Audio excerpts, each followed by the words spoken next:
Right now, I think we'll take a minute. Somebody asked me before we went on stage to ask everybody to just briefly explain what kind of mandolin that they're playing on stage today and why they chose that one. John, would you mind going first? What I have here is a Gibson F5G. And it's still kind of a baby. It's 1995, so it's not that old. But I've kind of beaten the mess out of it, so it looks a little older than it is.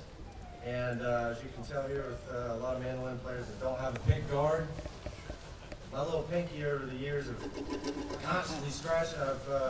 At one point it looked like the state of Idaho, and now it's kind of maybe a little Florida if you turn it upside down. But anyway, it's a Gibson F5G, and I'm mighty fond of it. It's a wonderful instrument, and her name is Evangeline. Whoa!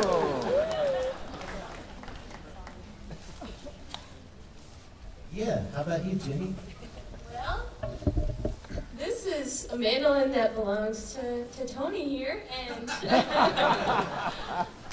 he's letting me play it. I just played it for the first time about an hour before we came over here, and we sat down in a little Zen garden, rock garden, not too far from the stage over there to warm up and learn a song. And he had two mandolins with him, the one he's holding and this one.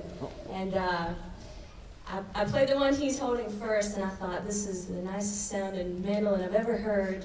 And then he said, well, you have to play Fern. So I picked up Fern, and I was like, this is a really, really incredible sounding mandolin, and it played so well. And so it's you said a 1925 Gibson Fern model, and I'm honored to be playing it right now. It plays and sounds so nice. So thanks for letting me play it.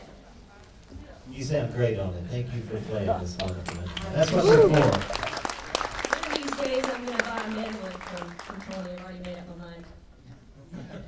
We can happen.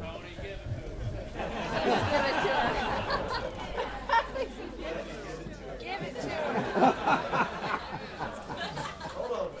Okay, well, we'll take up a donation. Y'all write me a check and then give it to her. I think that would be perfect. All right. I do like old mandolins, and this is one from the February 18th, 1924 batch. It's one I call Cleveland, and it's in beautiful condition, and it just sounds wonderful.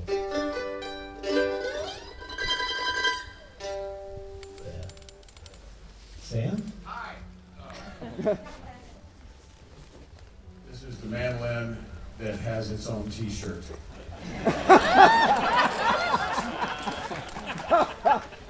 Its name is Hoss. Old Hoss. Tony Rice named it Old Hoss years ago.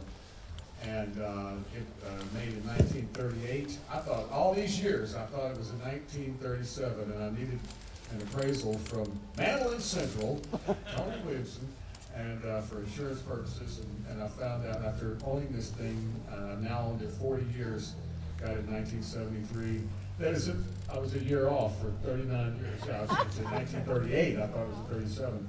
And it belonged. We actually found the shipping records. Yeah, he found who it was. What? Alfonso Workman originally owned this in Pittsburgh. Hold your applause, please, for Alfonso. But before I owned it, it belonged to Norman Blake. And Norman played this on the great John Hartford album called Morning Bugle. And Hartford even played it with finger picks on a tune called Nobody Eats the Line Balls Anymore. And it was one of those moments where you come in and you hear this mandolin, and I just begged Norman to let me be next in line for it, so he was. So I got it, so I've had it 40 years, Old Hoss. And you're really in luck if you can continue to love an instrument, because it's easy over the years to find all the things that your instrument might not be able to do. And sometimes this one doesn't know the tune very well, and it's contrary, a lot like its owner, but still love this mandolin. So it's fortunate if you can continue to love your instrument. And it doesn't have to be a Gibson, but this happens to be one.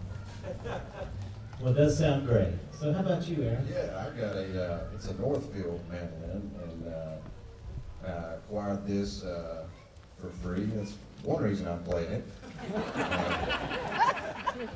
But anyway, it's a great mandolin. A varnish finish, all the good stuff.